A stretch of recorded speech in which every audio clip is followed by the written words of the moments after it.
बिस्मिल्लाहिर्रहमानिर्रहीम अस्सलाम वालेकुम। मैं मोहम्मद नवाज शरीफ तो तुम तखने पे हो माड़ा YouTube channel village life style secret. मैं उम्मीद कर रहा तुम सारे खैर खरीत दसो। जिसा तुम मेरी पहले वीडियो तक चुके हो कि गंदम की कटाई हो चुकी, उस तो बाद असा भी हूँ बाड़ियाँ बुआने पे जी।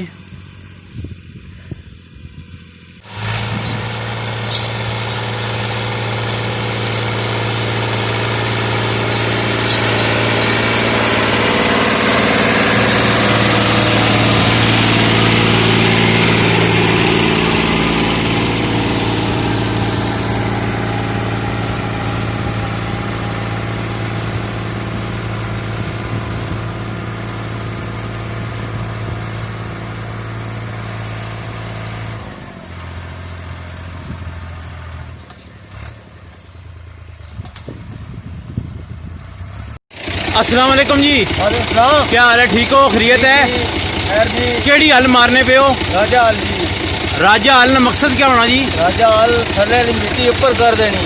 अच्छा, और इस तो अलावा बहुत सावधानी तको ना पूरी मेन बिल्कुल आपने अगर राजा हल मारो तो बाड़ी रुआई ना सकने ना रुआई सकने। क्यों नहीं रुआई सकने? इसने पानी सही थले लेना।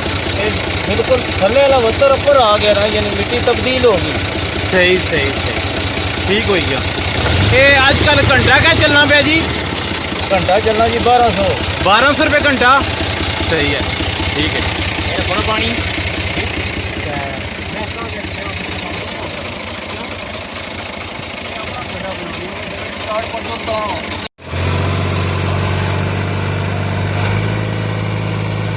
जिस तरह असा इन्होंने को पता किया राजा हल ना मकसद क्या आ, इन्हें आख्या जी ये जमीन थल्लू वत्तर जड़ा आ इसने मारने ना उपर आ कसना, इस जी बारिशां होनियां इसने पानी थल्ले ठहरी कसना, वत्तर रहना जमीन है की।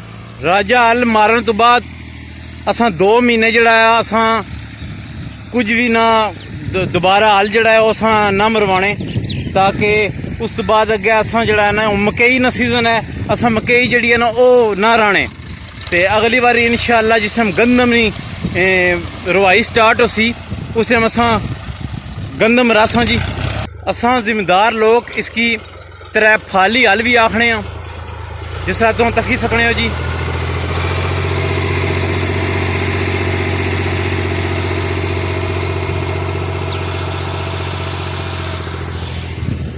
असा उम्मीद कर रहे हैं तो साड़ी वीडियो पसंद आई हो सी तो साड़ी वीडियो की लाइक करो, चैनल की सब्सक्राइब करो, बेल आइकन बटन ज़रूर प्रेस करो ताकि नौवीं असें वीडियो तुसें मिली सके।